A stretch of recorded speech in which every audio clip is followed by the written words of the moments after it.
கர்த்தருடைய பரிசுத்தமான நாமத்திற்கு மகிமை உண்டாவதாக. ஆண்டவர் இரட்சகருமாகிய இயேசு கிறிஸ்துவின் நாமத்தினாலே இந்த ஞாயிற்றுக்கிழமை ஆராதனையிலே நாம் தேவ செய்தியை நாம் நேராக கடந்து போகலாம். கடந்த வாரத்திலே நாம் பார்த்தோம், பரலோகம் செல்பவர்கள் பக்திமானா தேவபுத்திரனா என்று.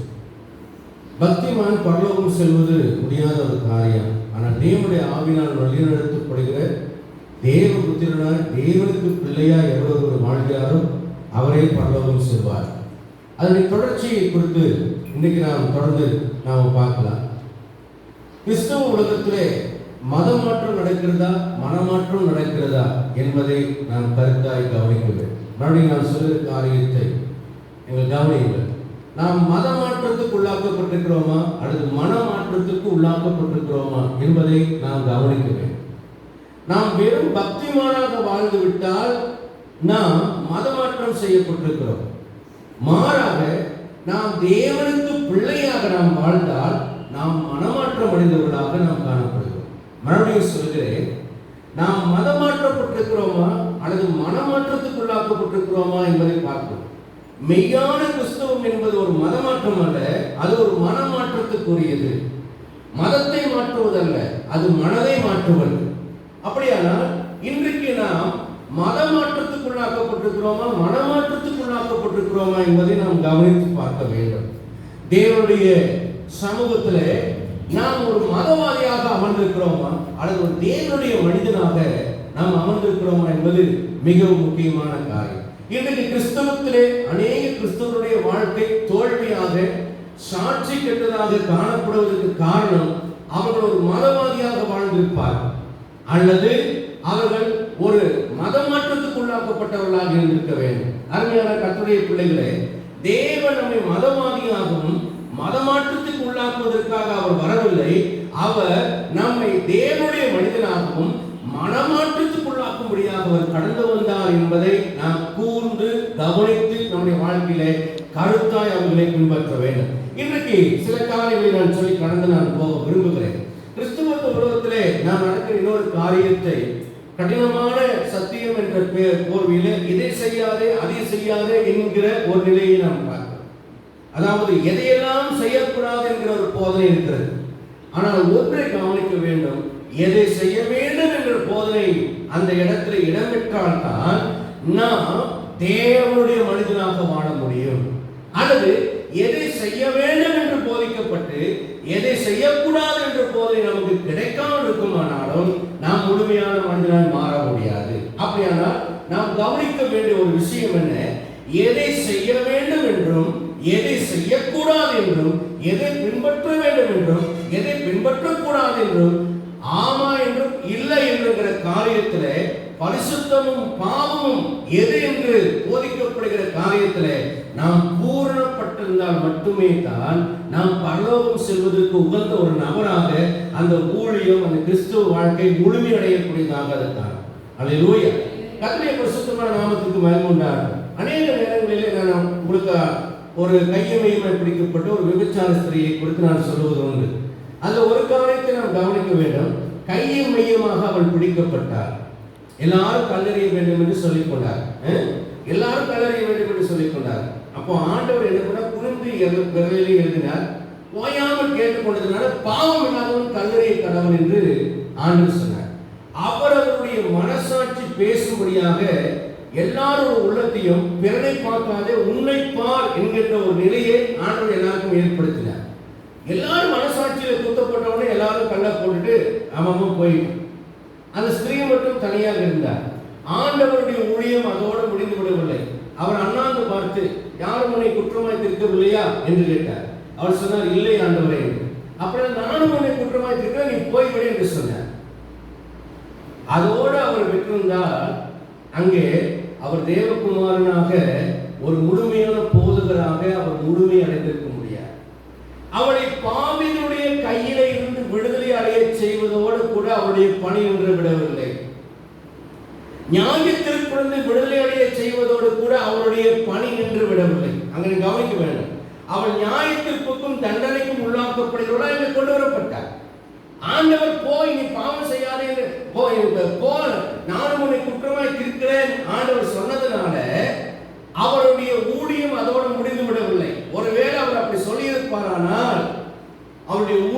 அவர் முழுமையடைந்திருக்கார். மாறாக ஒன்றை சொன்னார், இனி பாவம் செய்யாது. சொல்லுங்க, இனி பாவம் செய்யாது. அப்படியானால் பாவத்திலிருந்து நம்மை தப்புவிக்கிறவர் மட்டுமல்ல, பாவம் செய்யாதிருக்கும்படி நம்மை போதிக்கிறவராகவும் இருக்கிறார். என்னங்க, பாவத்தின் நியாயத்தீர்ப்புக்கு நம்மை தப்புவிக்கிறவர் அல்ல, பாவ மன்னிப்பை மட்டும் கொடுக்கிற தேவன் அல்ல, இனி பாவம் செய்யாத என்கிற சத்தியத்தையும் கொடுக்கிற தேவனாக இருக்கிறார், எச்சரிப்பையும் கொடுக்கிற தேவனாக இருக்கிறார் என்பதை நாம் மறந்துவிட்டோம். அங்கேதான் அவர் மனுஷகுமாரனாக மாத்திரமல்ல, தேவகுமாரனாகவும் பூர்ணத்துவத்திலே நம்மை வெளிப்படுத்துகிறதை அல்லேலூயா. மேலோட்டமாய் பார்த்தா அவரை மன்னித்து விட்டார் என்று நாம் பிரசங்கிக்கிறார். ஆனால் அவளுக்கு ஒரு சத்தியத்தை கொடுத்தார், இனி பாவம் செய்யாது. இன்னைக்கு ஹைப்பர் கிருபை, ஹைப்பர் கிரேஸ், அதாவது அளவற்ற கிருபை என்கிற தலைப்பின் கீழே இன்னைக்கு சபைகளில் ஒரு போதனை இருக்கிறது. அந்த போதனை என்ன தெரியுமா? நாளைக்கு நீ செய்ய போற பாவத்துக்கு இயேசு 2000 ஆண்டுகளுக்கு முன்னே மரித்து ரத்தம் சிந்தி பாவத்தை மன்னித்து விட்டார். ஆகவே நாளைக்கு நீ பாவம் செய்ய. இது எப்படி இருக்கிறது? பழைய ஏற்பாட்டு காலத்துல பாவம் செய்தவன் ஒரு ஆட்டுக்கடாவை கொண்டு பலி செலுத்தி உன் பாவம் மன்னிக்கப்படும் என்று விட்டால் அவன் வருவான், பலி செலுத்துவான், பாவம் மன்னிக்கப்படும் போவான். மறுபடியும் ஒரு பாவத்தை செய்யறதுக்கு பிளான் போடுவான், செய்வான். செஞ்சுட்டா அதுக்கு அவனுக்கு என்ன தோணும்? பரிகாரத்துக்கு ஒரு பலியை செலுத்திட்டா வேலை முடிஞ்சுன்னு தோணும். இன்னைக்கு இந்த ஹைப்பர் கிரேஸும் அதே தான் போதிக்கிறது. இந்த அளவற்ற கிருபை என்கிற போதனை இன்னைக்கு சபைகளில் உலா வருகிறது. அந்த போதனை என்ன தைரியத்தை கொடுக்கிறது? ஒரு மனிதன் பாவத்தை தைரியமா செய்யலாம். இயேசு என் பாவத்துக்காக முதலே மன்னித்து விட்டார், ஆகவே மன்னிப்பு என்பது பேங்க்ல வச்சுக்கிற டெபாசிட் மாதிரி, இப்ப நான் எடுத்து செலவு பண்ணி கொள்ளலாம் அப்படிங்கிற மாதிரி ஒரு போதனை, தவறான போதனை இருக்கிறது. வேதம் சொல்கிறது, சத்தியத்தை அறியும் அறிவை அடைந்த பின்பு மனப்பூர்வமாய் பாவம் செய்தார் தேவ கோபாக்களை நியாய தீர்ப்பு வரும் பயத்தோடு எதிர்பார்க்கணும் வசனம் சொல்லிக்கிறது.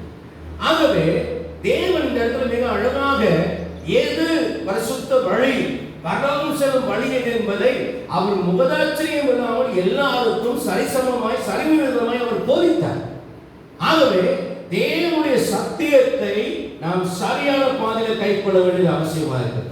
இங்கே கடந்த வாரத்தினுடைய தொடர்ச்சியாக நான் மதவாதியாக இருக்கிறேனா அல்லது தேவனுடைய மனிதனாக தேவபுத்திரனாக இருக்கிறானா என்று நாம் பார்க்க போகிறோம். நீங்கள் கொஞ்சம் நல்லா ஆராய்ந்து பார்க்கணும். சில நேரங்களில் உங்களுடைய மனசு நீங்க செய்கிற பக்தி சடங்காச்சாரமான காரியங்களிலே திருப்தியா இருப்பீர்கள். பிசாசு நம்ம அப்படி செய்ய வைத்தே நம்ம நரம்பு கொண்டு போயிடும். புரியுதா? இன்னைக்கு அந்த பார்வையை மாற்றும்படி நான் விரும்புகிறேன். முதலாவது காரியம், மத்தேயு 23ஆம் அதிகாரம் 5வது வசனத்தை நாம் வாசிக்கிறோம். வேதபாரகரை குறித்து பரிசேயரை குறித்து ஆண்டவர் சொல்கிறார். இந்த 5ஆம் வசனம் வாசிங்க. தங்கள் கிரியைகளை எல்லாம் மனுஷர்கள் காண வேண்டும் என்று செய்கிறார்கள். பக்தி மார்க்கம் மதவாதி அல்லது மத சாயம் என்ன செய்கிறது? மனுஷர் காண வேண்டும் என்பதற்காக தன்னுடைய மத சம்பந்தமான கிரியைகளை வெளிப்படுத்துகிறதாக இருக்கிறது. கைகளிலே வேதாகமம், வெண்ணிற ஆடை, நகைகள் அணியாமல் இருப்பது, காலில் செருப்பு போடாமல் இருப்பது, பக்திமான் என்று என்னை வெளிப்படுத்திக் கொள்வதற்கு ஏதுவாக ஒருத்தரை பார்த்தால் அவங்க கிறிஸ்தவர்கள் என்று அடையாளம் காண முடியாது. சிலர் சொல்லுவாங்க, உங்களை பார்த்தா கிறிஸ்டின் மாதிரி தெரியுது. உலகம் கிறிஸ்தவர்களுக்கு ஒரு பார்வை வைத்தது. கருப்பா இருப்பாங்க, மீச தாடி இல்லாமல் இருப்பாங்க, அல்லது தாடி மீச வச்சிருப்பாங்க, முகத்தை அப்படியே ஒரு மாதிரி அப்படியே ரொம்ப எளிமையாக வைத்திருப்பாங்க, வெள்ளை ட்ரெஸ் போட்டிருப்பாங்க, ஜிப்பா வேஸ்ட் போட்டால் ஒரு பாஸ்டர்னு தெரியும். அந்த காலத்தில் சொல்கிறேன். இந்த காலத்தில் யார் பாஸ்டர்னு தெரியல. ஏன்னா பாஸ்டரும் ஹிப்பி வளர்த்திக்கிறான், பாஸ்டரும் ஒட்டை கட்டிங் பண்ணிக்கிறான்.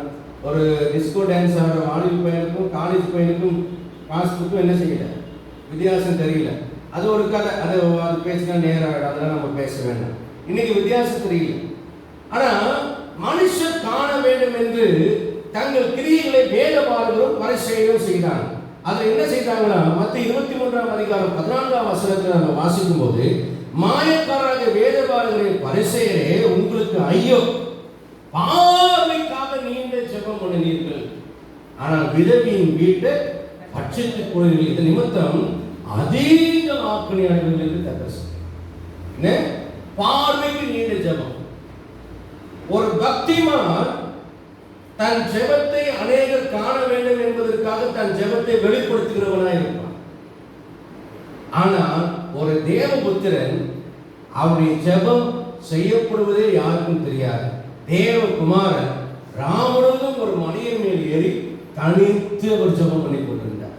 எப்படி ஜெபம் பண்ணார்? ராமனும் ஜெபம் பண்ணினார் என்று எழுதப்பட்டது. நம்முடைய பிதாவாகிய ஆண்டவர் எப்படி விரும்புகிறார் என்று குமாரனாகிய கிறிஸ்து சொல்கிறார்.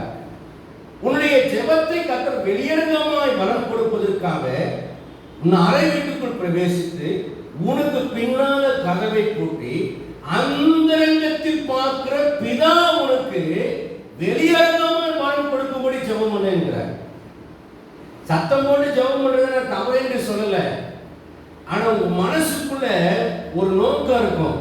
ஏன் ஜெபத்தை எல்லாரும் கேட்கணும், நான் ஜெபிக்கிறதேங்கிறது எல்லாத்துக்கும் தெரியணுங்கிற ஒரு எண்ணம் வந்து விட்டா அந்த ஜெபம் எதுவுமே பண்ணது. என் ஜெபத்தை தேவன் பார்க்க வேண்டும், தேவன் கேட்க வேண்டும் என்பதற்காக ஜெபிப்பதற்கும் நான் ஜெபிக்கிறவன் என்று எல்லாருக்கும் தெரிய வேண்டும் என்று காட்டிக் கொள்வதற்காக ஜெபிப்பதற்கும் வித்தியாசம் இருக்கிறது. என் ஜெபத்தை பிறர் கேட்க வேண்டும், நான் ஜெபிக்கிறவன் என்று அறியப்பட வேண்டும், என் ஜெபம் வெளிப்படுத்தப்பட வேண்டும், மனுஷன் நான் ஜெபிக்கிறதை பார்க்க வேண்டும் என்ற எண்ணத்தோடு கூட ஒரு ஜெபத்தை ஆரம்பித்து விட்டால் அது 10 மணி நேரம் ஜெபம் பண்ணாலும் சரி, 10 நாள் ஜெபம் பண்ணாலும் சரி, அது கேட்கப்படாத ஒரு ஜெபம். ஏனென்றால் அது பக்தி மார்க்கத்தின் அடிப்படையில் ஜெபிக்கிற ஜெபம், ஒரு மதவாதியுடைய ஜெபம், ஒரு வேதவாரகன் பரிசேயனுடைய ஜெபமாக ஆண்டவர் அதை கருதுகிறார். அப்படியானால் நீ ஜெபிப்பது வெளியரங்கமாக தெரிய வேண்டுமானால் அந்தரங்கத்தில் பிதா பார்க்க முடியாத ஜெபிக்க வேண்டும். அப்படியானால் என் ஜெபமோ என்னுடைய மத சம்பந்தமான காரியங்களோ மனிதர் காண வேண்டும் என்பதற்காக நான் செய்யக்கூடாது, தேவன் காண வேண்டும் என்பதற்காக எவர் ஒருவர் செய்கிறார்களோ அவர்களுடைய காரியங்களை தான் தேவன் ஏற்றுக்கொள்வார். ஒரு மதவாதி என்ன செய்வான்? ஒரு பக்திமான் என்ன செய்வான்? மனுஷன் காணும்படி தன்னை வெளிப்படுத்துவான். ஆனால் ஒரு தேவபுத்திரன், ஒரு தேவ மனிதன் என்ன செய்வான்? தேவனை காண வேண்டும் என்பதற்காக செய்வான். அல்லேலூயா. அதிலே இரண்டாவது ஒரு காரியத்தை மத்தேயு 23ஆம் அதிகாரம் 28ஆம் வசனத்தில் வாசிக்கிறோம். இதற்காக மனிதர் காண வேண்டும் என்று இந்த வேதபாரகன் பரிசேயன் விரும்புகிறார். வாசி 28. அப்படியே நீங்களோ மனுஷருக்கு நீதிமான்கள் என்று புறம்பே காணப்படுகிறீர்கள், உள்ளத்திலோ மாயத்தினாலும் அக்கிரமத்தினாலும் நிறைந்திருக்கிறீர்கள்.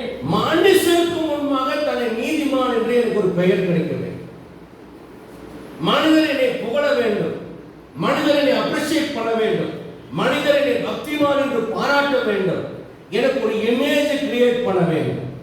அல்லேலூயா. நல்லா ஒரு காரியத்தை கவனிங்க.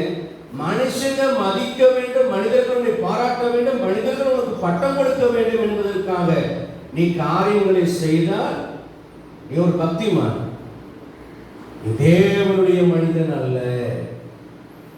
விசுவாசங்களை நம்ம ஏமாற்றுகிறார். அப்ப நான் தேவனுடைய மனிதனாக இருந்தால் என்ன செய்திருக்க வேண்டும்?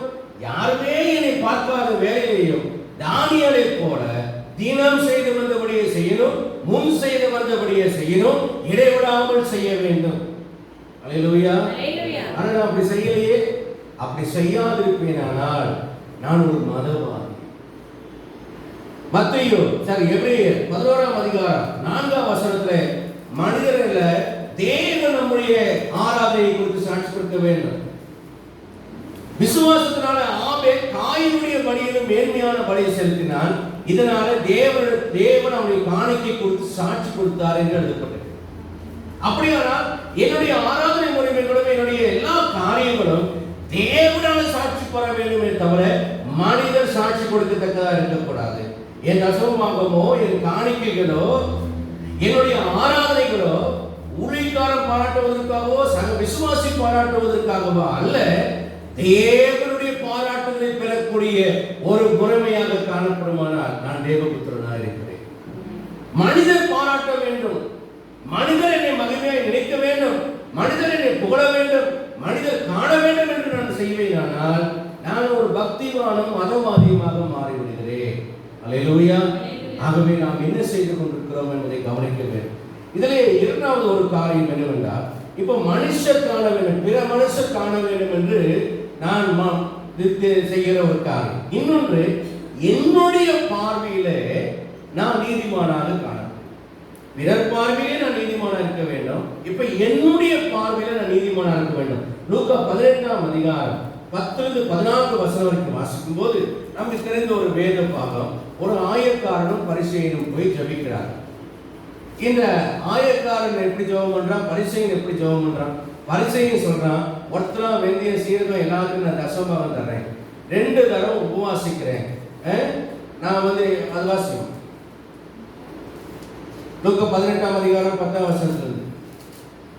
கர்த்தருடைய பரிசுத்தமான நாமத்துக்கு மகிமை உண்டாகட்டும். மனுஷர் ஜெபம் பண்ணும்படி தேவாலயத்துக்கு போனார்கள்.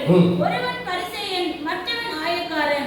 பரிசேயன் என்று, தேவனே, நான் பரிகாரர், அந்நியக்காரர், அநியாயக்காரர், விபச்சாரக்காரர், நல்ல கவனி, பரிகாரர், அநியாயக்காரர், விபச்சாரக்காரர் ஆகிய மற்ற மனுஷரை போல. முதல்ல ஜெபம் பண்ண போகும்போது என்னுடைய பார்வையில நான் என்ன, என் பார்வையில எனக்குள்ள இருக்கக்கூடிய ஒரு அபிப்பிராயம், எனக்குள்ள இருக்கக்கூடிய நான் நினைவுகள் என்ன, அநியாயக்காரனும் போல நான் இல்லை, அடுத்தவனுடைய சொத்தை எல்லாம் பறிச்சுட்டு போறானே அவனை பரிகாரன் அவனை போல நான் இல்லை, விபச்சாரம் செஞ்சுட்டு இருக்காங்களே வாழ்ந்துக்கிறாங்களே இவங்கள மாதிரியும் நான் இல்லை. இந்த ஆயக்காரனை போலவும் இராதபடியா, இப்ப பக்கத்துல இருக்கிற இந்த ஆயக்காரனை போலவும் நான் இல்லை. பாருங்க, அவனுடைய பேஸ்மெண்ட் எங்க இருக்கு? நான் அவனை மாதிரி செய்யல, அவனை மாதிரி பண்ணல, இவனை மாதிரி பண்ணல, இவனை மாதிரி பண்ணல. இந்த எண்ணத்தோடு நீ ஜெபம் பண்ண போனாலே அந்த ஜெபம் ஃபெயிலியர். என்ன? பரியாயக்காரர், அநியாயக்காரர், விபச்சாரக்காரர், இந்த ஆயக்காரர், இவங்க 4 கூட்டத்தை போலவும் நான் இல்லை அப்படின்னு நினைச்சிட்டு போய் உட்கார்றதே பெரிய தவறு. தேவனுக்கு முன்பாக என்னுடைய பார்வையில என்னை உயர்த்தி கொண்டு மற்றவரோட கம்பேர் பண்ணிட்டு ஜெபம் பண்றோம் பாருங்க. ஆணுடைய ஆழத்துக்கு வரும்போதே மற்றவங்களை அற்பமா நினைச்சிட்டு வரோம் பாருங்க. எவ்வளவு பெரிய கிறிஸ்தவங்க, எவ்வளவு பெரிய பக்தியா, இவனெல்லாம் ஒரு பெரிய பக்திமானா, இவனெல்லாம் ஒரு பரிசுத்தமானா, எல்லாம் வந்துட்டான். இந்த எண்ணத்தோடு இது கொடுக்கிறதே பிசாசு. அந்த கம்பேரிசன் கொடுக்கிறதே பிசாசு. ஒப்பிட்டு பார்க்கும் நிலை. கிறிஸ்துவோடு கூட தான் நம்ம ஒப்பிட்டு பார்க்க வேண்டுமே தவிர பிற மனிதனோடு நம்ம ஒப்பிட்டு பார்க்க கூடாது. அங்கேதான் சாத்தான் நம்மை வஞ்சிக்கிறார். அப்புறம் ஒப்பிட்டு பார்க்கிற மனநிலையோட வந்துட்டு அடுத்து என்ன செய்யறாங்க? வாரத்தில் 2 தடவை உபவாசிக்கிறேன். இப்ப தன்னுடைய கிரியைகளை குறித்து மேன்மை பாராட்டு. நான் 2 தடவை உபவாசம் பண்றேன். என் சம்பாத்தியத்திலே நான் தசமபாகம், என் சம்பாத்தியத்திலே சரியா தசமபாகத்தை கொடுக்கிறேன் என்று தனக்குள்ளே ஜெபம் பண்ணினார். என்று தனக்குள்ள ஜெபம் பண்ண ஒரு அந்தரங்க ஜெபம். நல்லா கவனிங்க, வெளியே இதை சொல்றது இல்லை, இது வாயில சொன்னா எல்லாத்துக்கும் தெரிஞ்சு போயிடும். நல்லா பாருங்க, அந்தரங்கத்தை பிதா பார்க்கிறார், ஜெபத்தை பார்க்கிறார். அந்தரங்கத்துல நீ ஜெபம் பண்ணும்போது உன் இருதயத்துல என்ன எண்ணங்களோடு நீ ஜெபம் பண்றன்னு பார்க்கிறார். இப்போ ஒரு கம்பேர் பண்ணிட்டு உன்னை உயர்த்தி கொண்டு ஜெபிக்கிற எந்த ஜெபத்தையும் கர்த்தர் கேட்பதில்லை. நமக்கு வந்து ஒரு 2-3 நேரம் ஜெபம் பண்ணோன்னு என் ஜெபத்தை கர்த்தர் கேட்டுட்டாரு, எல்லாம் செஞ்சுட்டாரு, இந்த பாவி மாதிரில இந்த விபச்சாரக்காரனை போடல, அந்த அக்கிரமக்காரனை போடல, திருப்தியா எனக்கு திருப்தியாக நம்ம வெளியே வந்துடலாம். ஆனால் அங்க என்ன நடக்கிறது?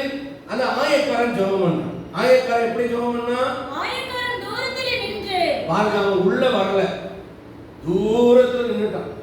ஆண்டவருடைய பரிசுத்தத்துக்கு முன்பாக நான் ஏமாத்துறோம்னு சொல்லி தூரமா நின்று தாழ்மை, தன் கண்களையும் வானத்துக்கு ஏறெடுக்க துணியாமல், பாருங்க, துணிகரம் இல்லை. என்ன இல்லை அவனுக்கு? தேவ சமூகத்துல துணிகரமா பேசாதேன்னு சொல்றாரு ஆண்டவர். சில பேர் ரொம்ப திமிரா துணிகரமா பேசுவாங்க பாருங்க.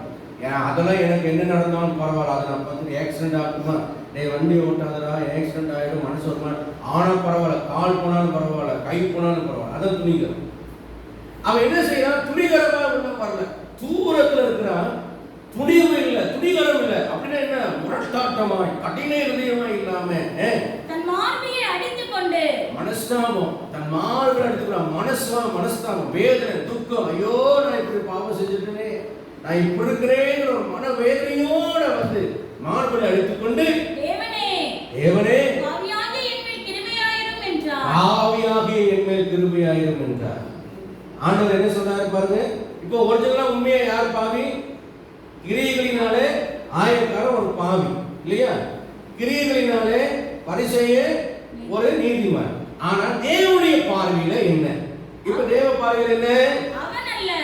அவன் அல்ல, இவனே நீதிமானாக்கப்பட்டவனாய். அப்ப யார் நீதிமானாங்க? பரிசேயனே, இந்த நாலு கூட்டத்தை கூட நீ செய்யல, வாஸ்தவம் ஒத்துக்கிறேன், தசமபாகமெல்லாம் கொடுக்கிறேன் ஒத்துக்கிறேன், உபவாசம் எல்லாம் போடுறேன் ஒத்துக்கிறேன், ஆனா நீதிமானாவது இல்லை.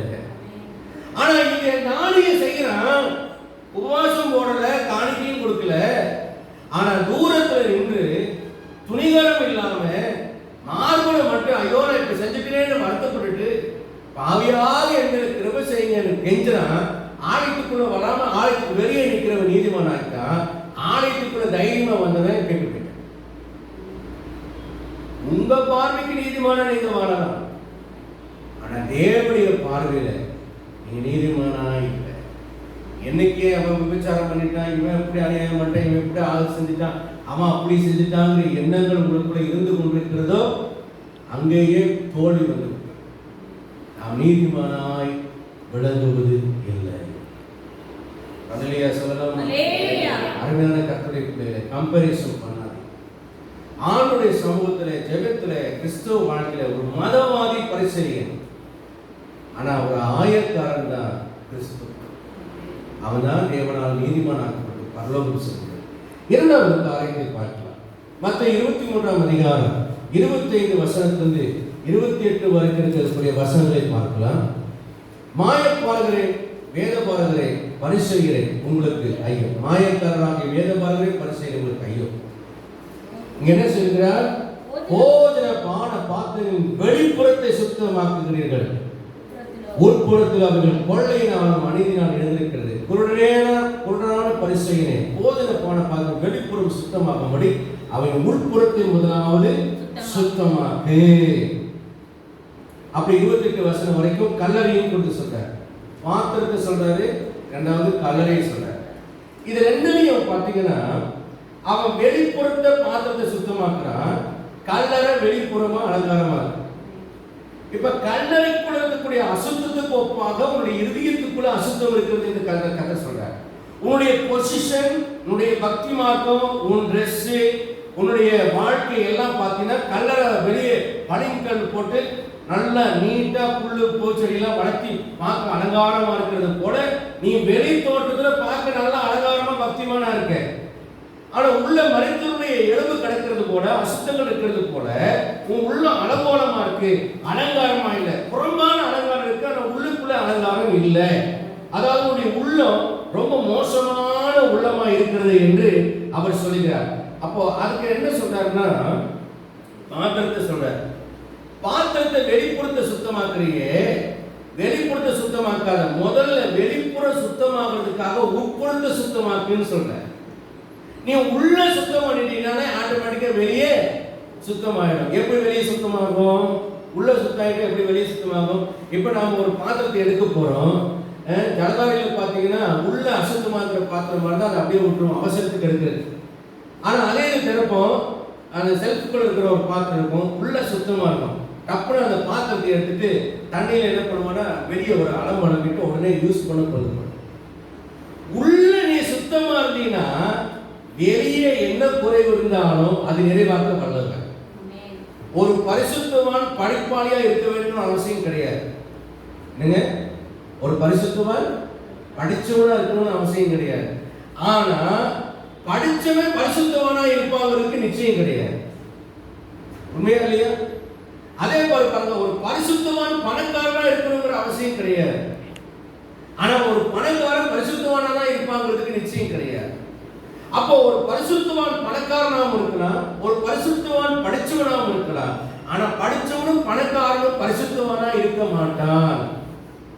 அப்படின்னா என்ன அர்த்தம்? ஆண்டவர் சொல்றார், புறம்பான வெளிய தோற்றத்துல நீ எல்லாத்தையும் மெஜஸ்டிக்கா நீ பெரிய ஆள் மாதிரி காமிச்சுக்காத, உன் உள்ள சரியா இருக்கணும். தேவன் பார்க்கிற, தேவனுக்கு பிரியமான நல்ல காரியங்கள் உன்னுடைய உள்ளத்துல இருக்கணும். முதல்ல உன்னுடைய இருதய சுத்தத்துக்கு இடம் கூட. அதுதான் 2 தீமோத்தேயு 2 19, 20, 21 வசனத்துல சொல்கிறார். அந்த வசனத்தை வாசிப்போம். 2 தீமோத்தேயு 2 19, 20, 21 வசனங்கள் வேகமாக வாசி.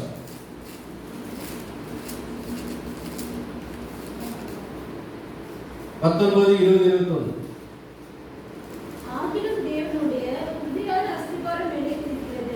கர்த்தர் தம்முடையவர்களை அறிவார் என்பதும் கர்த்தர் தம்முடையவர்களை அறிவார் என்பதும் கிறிஸ்துவின் நாமத்தை சொல்லுகிற எவனும் அநியாயத்தை விட்டு விலக கடவன். கிறிஸ்துவின் நாமத்தை சொல்லுகிற எவனும் அநியாயத்தை விட்டு விலக கடவன் என்பதும் அதற்கு என்னவா இருக்கு?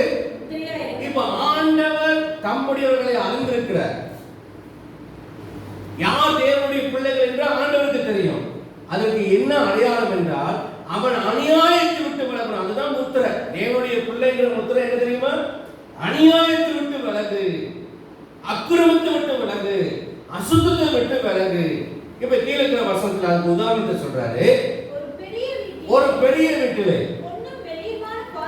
பொன்னும் வெள்ளியுமான பாத்திரமும் இருக்கு, மரமும் மண்ணுமான பாத்திரம் இருக்கு. நல்லா கவனிங்க. பொன் வெள்ளி பாத்திரம் எங்க இருக்கும்? பாதுகாப்பான உயர்ந்த இடத்துல இருக்கும். மரமும் மண்ணுமான பாத்திரம் எங்க இருக்கும்? அது எங்க வேணா கிடக்கும், எப்படி வேணா இருக்கும். அவைகளில் சில என்னென்ன? பொன்னும் வெள்ளியும் கனத்துக்குரியது, மண்ணும் மரமும் கனவீனத்துக்குரியது. மதிப்பே கிடையாது. மண்ணுக்கும் மரத்துக்கு என்ன கிடையாது? கனவீனம், மதிப்பு கிடையாது. அப்போ எது பொண்ணு வெளி? ஆகையால் ஒருவன் இவைகளை விட்டு தன்னை சுத்திகரித்துக் கொண்டால் அவன் பரிசுத்தமாக்கப்பட்டதும் எஜமானுக்கு உபயோகமானதும் எந்த நற்கிரியைக்கும் எத்தனமாக்கப்பட்டதுமான கனத்துக்குரிய பாத்திரமாயிருப்பார். அப்ப சுத்திகரிக்கப்பட்ட பாத்திரத்தை கர்த்தர் சொல்கிறார், நீ பொன்னான பாத்திரம். சுத்திகரிக்கப்பட்ட பாத்திரத்தை சொல்கிறார், நீ வெள்ளியான பாத்திரம். அப்ப எவர் ஒருவர் தன்னுடைய உள்ளான இதயத்தில் சுத்திகரிக்கப்பட்டவர்களாக இருக்கிறார்களோ அவர்கள் பொன்னும் வெள்ளியுமான பாத்திரமாக இருப்பார்கள், கனத்துக்குரிய பாத்திரமாக இருப்பார். அல்லேலூயா. ஆண்டவர் அல்லேலூயா சொல்லுங்களேன். தேவன் உங்களுக்கு மரியாதை கொடுப்பார், தேவன் உங்களுக்கு மதிப்பை வைத்திருப்பார், தேவன் உங்களை மகிமைப்படுத்தி நடத்துவார். உள்ளத்திலே சுத்தம் உள்ள மனுஷன். அதனாலதான் சாமியில சொன்னார், மனுஷன் முகத்தை பார்க்கிறான், தேவன் இருதயத்தை பார்க்கிறார். இருதயத்திலிருந்து வர்றதா மனுஷன் தீட்டுப்படுத்தும். ஆகவே நான் உள்ளத்தை பார்க்கிறேங்கிறார். அப்போ வெளியே எனக்கு ஒரு மதிப்பு மரியாதை கிடைக்க வேண்டுமானால், வெளியே நான் மகிமைப்பட வேண்டுமானால், வெளியே நான் ஆசீர்வதிக்கப்பட வேண்டுமானால் என்னுடைய உள்ளான வாழ்க்கை முதலாவது சரியான வாழ்க்கையாக மாற்றப்பட வேண்டும். ஒரு மதவாதி வெளியேறமான வாழ்க்கைக்கு முக்கியம் கொடுப்பான், தன் உள்ளத்துக்கு உள்ளான வாழ்க்கைக்கு முக்கியத்துவம் கொடுக்க மாட்டான். இப்ப நீங்க எதற்கு முக்கியத்துவம் கொடுக்கிறீர்கள்? உங்களுடைய உள்ளத்தை பரிசுத்தமாக்க முக்கியத்துவம் கொடுக்கிறீர்களா, அல்லது உங்களுடைய புறம்பான காரியத்தை பரிசுத்தமாக்க அலங்காரமாக்க முக்கியத்துவம் கொடுக்கிறீர்களா என்பதை குறித்து நீங்கள் சிந்தித்து பார்க்க வேண்டும். எஜமானுக்கு பிரயோஜனமான ஒரு உகந்த பாத்திரமாக இப்படிப்பட்ட சுத்திகரிக்கப்பட்ட பாத்திரத்தை கர்த்தர் எடுத்து பயன்படுத்துகிறார். அல்லேலூயா. மூன்றாவது காரியம், யார் பக்திமான்? அறிவாகிய திறவுகோலை எடுத்துக்கொள்வார். மத்தேயு 23ஆம் அதிகாரம் 13ஆம் வசனத்தையும் 15வது வசனத்தையும் நாம் வாசித்து பார்ப்போமானால், மாயக்கார வேதபாரகரை பரிசேயர்களுக்கு ஐயோ, மனுஷர் பிரவேசியாதபடி பரலோக ராஜ்யத்தை கூட்டி போகிறீர்கள்.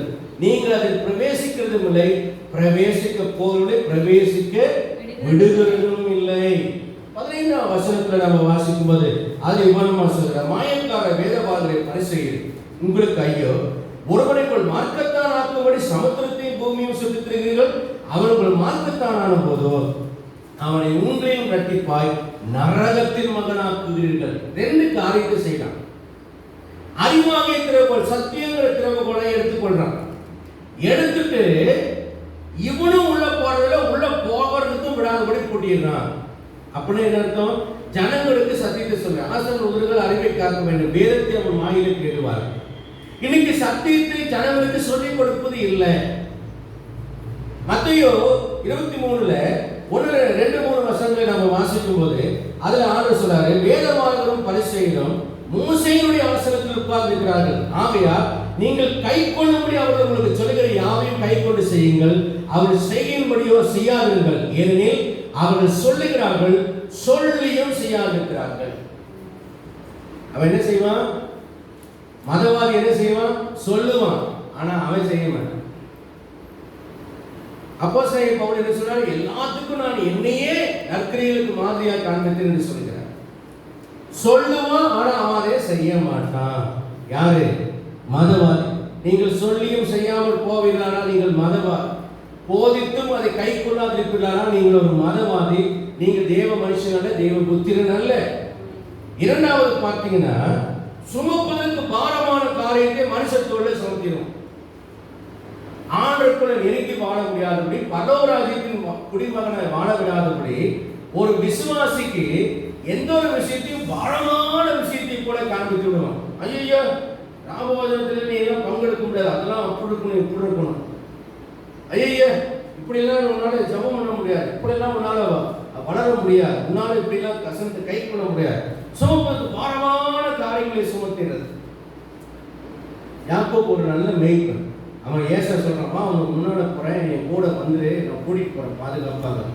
அவன் சொல்றான், யாக்கோபு நல்ல மேய்ப்பன். அவன் சொல்றான், குட்டி ஆடு இருக்கு, கரகுல ஆடுகள் இருக்குது, மந்தையெல்லாம் துரிதமா ஓட்டினா மந்தையெல்லாம் மாண்டு போயிடும். வேகமா வரப்புனா என்ன செய்யும்? குட்டி ஆடு, செனை ஆடுலாம், பால் கத்துற ஆடெல்லாம் மாண்டு போயிடும், செத்து போயிடும். அவைகளை அதனுடைய கால்நடைக்கு தக்கதாக மெதுவாய் அவளை நடத்தி வருகிறேன். ஆண்டு சொல்றாரு, வருத்தப்பட்டு பாரம் சுமக்கிறீங்களா, இடத்துக்கு வாருங்கள், நான் உங்கள் ஆத்மாக்களுக்கு இறைப்பாளர் தருவேன், என் நுகம் போது மெதுவாயும் என் சுமை லகுவாயும் இருக்கிறது. ஆனா இவங்க என்ன பண்ணுவாங்க? மத சடங்குகளை பாரமான நுகங்களாய் மனுஷனுடைய தோல் மேல சுமத்தி கிறிஸ்துவ வாழ்க்கை கை கொள்ள முடியாத அளவுக்கு அதை கஷ்டமான வாழ்க்கையாக போதித்து விடுவார். ஆனா ஆண்டவர் என்ன சொல்றாரு தெரியுமா? அவருடைய நுகமாகிய இந்த வேத வசனங்கள் எல்லாம் மெதுவாயும் லகுவாய் இருக்கிறது, பாரமானது அல்ல என்கிறார். இந்த வேத பாரம் பக்திமான் போதிப்பான், பாரமான நுகத்தை மனுஷர் தோல் மேல சுமத்துவான், ஆனா சுண்டு வருனாலும் கூட அவைகளை தொடமாட்டான் என்று சொல்கிறார். இன்னைக்கு பாருங்க, பிள்ளைகளை பைபிள் படிச்சியா, இது கை கொள்ளையா, உபவாசம் போட்டியான்னு கேட்கணும்னா நாம் அதை செய்யணுமான்னு பார்க்கணும். என்னங்க, மற்றவங்களுக்கு சொல்றதுக்கு முன்னால் நாம் அதை செய்யணுமான்னு பார்க்கணும், நாம் அந்த மாதிரி இருக்கிறோமான்னு பார்க்கணும். அதான் சொல்ற, உன் வரல தொட மாட்டேன், ஆனா நீ பாரமானது சுமத்த. பசங்களை சொல்லுவோம், 5 வசனத்தை மனப்பாடம் பண்ணி எங்களோட ஒப்பிச்சாதான் சோறு. எங்க ஸ்ட்ரிக்டா நடத்துறாங்க எங்க அப்பா அம்மா, புள்ள பாராட்டும் பெருசான சொல்லணும்னு சொல்றீங்க, ரொம்ப சந்தோஷம். ஆனா குழந்தை 5 வசனம் மனப்பாடம் பண்ணட்டும், நீங்க 10 வசனம் மனப்பாடம். என்னங்க, குழந்தை 5 வசனம் மனப்பாடம் பண்ணட்டும், நீங்க என்ன செய்யணும்? 10 வசனம் மனப்பாடம் பண்ணி நீங்க சொல்லுங்க. அதுக்கப்புறம் குழந்தைய 5 வசனத்தை மனப்பாடம் பண்ண சொல்லுங்க. நீங்க சுண்டு வரனால சொல்றது இல்லை, பைபிளையே படிக்கிறது இல்லை. ஆனா பிள்ளைய பாருங்க, பைபிள் படிச்சியா, வசனத்தை மனப்பாடம் பண்ணியா, என்ன எப்படி தெரியுற ஊழ்றீங்க, பிள்ளைய குடிக்க வேண்டாம்னு சொல்றதுக்கு முன்னால் நாம குடிக்காம இருக்கணும். அதுக்கு முன்னால் என்ன சொல்றது? அதை உலகத்தில் சொல்லுவாங்க, புத்தர்கிட்ட போய் பையனை சக்கரை சாப்பிடணும்னு சொல்லுங்கன்னு ஒரு பொம்பளை சொன்னான், ஒரு பெண் வந்து சொன்னான். உடனே புத்தர் சொன்னாரா, 1 வாரம் கழிச்சுவாங்க. அதுக்கு காந்திஜியும் சொல்லுவாங்க, புத்தருக்கும் சொல்லுவாங்க. நான் படிச்ச கதை. 1 வாரம் கழிச்சு வந்தோன்னா அந்த பையனை பார்த்துட்டே, இந்த மாதிரி சக்கரை சாப்பிடாது தம்பி, அது உடம்புக்கு கெடுதுன்னு சொன்னாங்க. இந்த பையனை கூட்டு வந்த அம்மாவுக்கு ஒரு ஆச்சரியம். உடனே புத்தரை பார்த்து கேட்டாங்க, என்ன புத்தரே, போன வாரம் கூட்டு வந்து அது சொல்லக்கூடாதா, 1 வாரம் இதுக்கு 1 வாரம் ஆகுமா அப்படின்னு கேட்டவன் புத்தர் சொன்னாரா, நான் போன வாரம் வரைக்கும் நானும் சக்கரை சாப்பிட்டு இருந்தேன், நானும் சக்கரை சாப்பிட்டு இருந்தேன். இப்போ இந்த 1 வாரமா நான் சக்கரை சாப்பிட்றதில்லை, இப்போ இவனுக்கு அதை நான் சொல்றேன். அப்போ ஒரு நீதி கதை. அப்போ இதுல என்ன தெரியுது? நம்ம பிள்ளைகளை நம்ம செய்யாதேன்னு சொல்றதுனா நாம அதுக்கு முன்னாடி செய்யாம இருக்கணும். என் தங்கச்சிக்கு சின்ன வயசுல மஞ்சள் காமாலை வந்துருச்சு. அது உப்பு இல்லாமல் சாப்பிடணும், பால் சோறு தான் சாப்பிடணும், மோர் தான் சாப்பிடணும். அது என்ன பண்ணணும்? அம்மா நீங்க சாப்பிடுங்கம்மா, நான் கேட்க மாட்டேன்னு சொல்லணும். எங்க அம்மாவுக்கு அழுதுட்டு புள்ள இப்படி சொல்றாளே அப்படின்னு சொல்லிட்டு எங்க அம்மா சாப்பிடாம இருந்தாங்க. எங்க அம்மா அந்த புள்ள எப்படி மஞ்சக்காமலுக்கு பத்தி சாப்பாடு சாப்பிட்டதோ அதே மாதிரி எங்க அம்மாவுக்கு பத்தி சாப்பாடு சாப்பிட்டாங்க. உண்மையான ஒரு அன்பு என்பது என்ன? உண்மையான தேவ பக்தி என்பது என்ன? உண்மையான தேவ மனுஷன் என்றால் என்ன? மற்றவங்களை செய்யாதேன்னு சொல்ற அதே காரியத்தை நானும் செய்யாமல் இருப்பதுதான் உண்மையான தேவ மனுஷனாக, தேவ புத்திரனாக வாழ்வதற்கு அடையாளமா இருக்கு. இன்னைக்கு நாமெல்லாம் கையினால் கூட தொடரதில்லை, ஆனா பாரமான நுகத்தை பிள்ளைகள் மேலேயும் சபையாளர் மேலேயும் சுமத்துக்கிறோம். அப்புறம் ஆண்டவர் சொல்றாரு, அவங்க சொல்றதுபடி செய்கின்படி செய்யாத. சொல்லுவான் செய்ய மாட்டான், சொல்லுவான் செய்ய மாட்டான். நாம சொல்லிட்டு நம்ம செய்யாம போகிறதா இருந்தால் நாம் மதவாதி, நான் தேவனுடைய மனுஷன் அல்ல. ஆகவே அறிவாகிய திறமை போல எடுத்துட்டு நீயும் உள்ள போகல, உள்ள போகிறன்னு விடுறது இல்லை, ரெட்டிப்பா கேட்டின் மகனாக்குற, எப்படியாவது கன்வெர்ட் பண்றதுக்கு அலையிற. அவன் சர்ச்சுக்குள்ள வந்ததுக்கு அப்புறம் அவன் ரெட்டிப்பா கேட்டின் மகனாக்குறன்னு என்ன அர்த்தம்னா, இவன் சொல்லுவான் செய்ய மாட்டான். இதை பார்த்து அவன் இறங்கி போயிடுவான். எவன் தான் யோக்கியமா இருக்கான் பாயா, இயேசுவாவது காசாவது, காஸ்டாவது கீஸ்டாவது அப்படின்னு ஏன் போறான்? ரெட்டிப்பாய் கேட்டின் மகனாகி பின்மாற்றமா போறான். ஏன் கேட்டா அவன் சொல்ற மாதிரி செய்ய மாட்டேன்றான். அப்ப நான் ஏன் கிறிஸ்தவனா இருக்கணும்? எல்லாம் டூப்பு, எல்லாம் பொய், எல்லாம் பித்தலாட்டம், நான் கை கொள்ள மாட்டேன்னு சொல்றேன். அப்ப நாம நல்லா கவனிங்க, நாம் இந்த இடத்துல மதவாதியாக இருக்கிறோம். சொல்லியும் நாம் செய்யாமல் போனால் நாம் மதவாதி. நான் ஒரு பக்தி உள்ளவன் என்று காட்டிக்கொள்கிறே தவிர தேவ புத்திரனாய் தேவ மனுஷனாய் நான் இல்லை என்றார். ஆகவே நாம் ரொம்ப கவனமாக இருக்க வேண்டும்.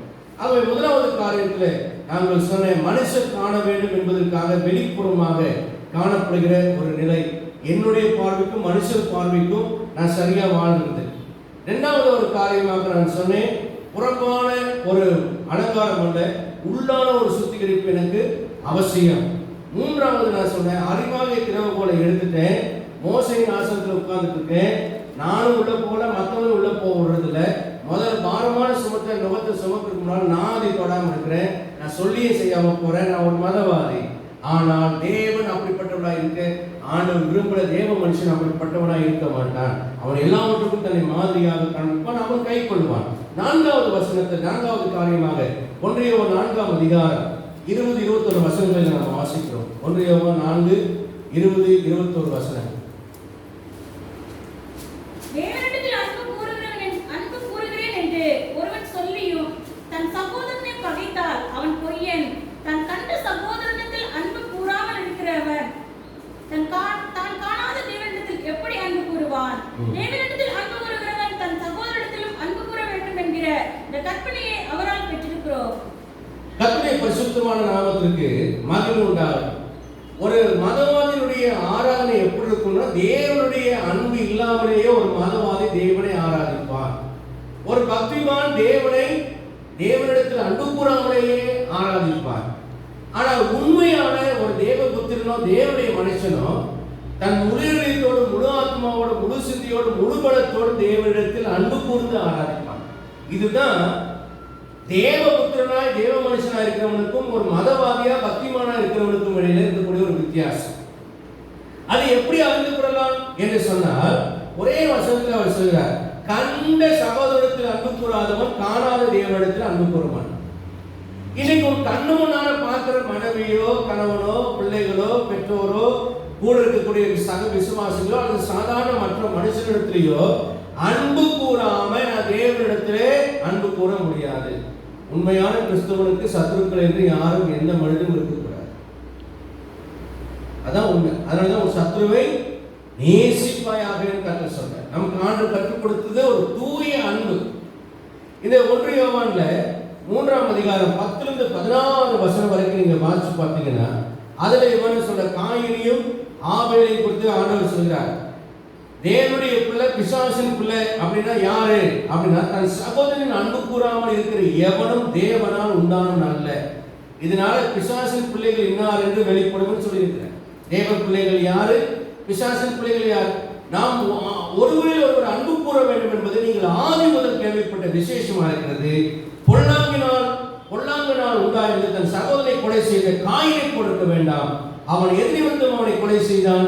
தன் கிரியைகள் பொல்லாதவர்களும் தன் சகோதரி கிரியைகள் நீதியுள்ளவர்களுமாய் இருந்ததனால் தானே என்று வாசி. அப்ப நம்ம கண்ட சகோதரத்தில் அன்பு கூறாவிட்டால் நாம் பிசாசின் பிள்ளைகளாக இருக்கிறோம் என்று வேதம் சொல்கிறது. பிசாசின் பிள்ளைகள் பரவத்துக்கு போக முடியாது.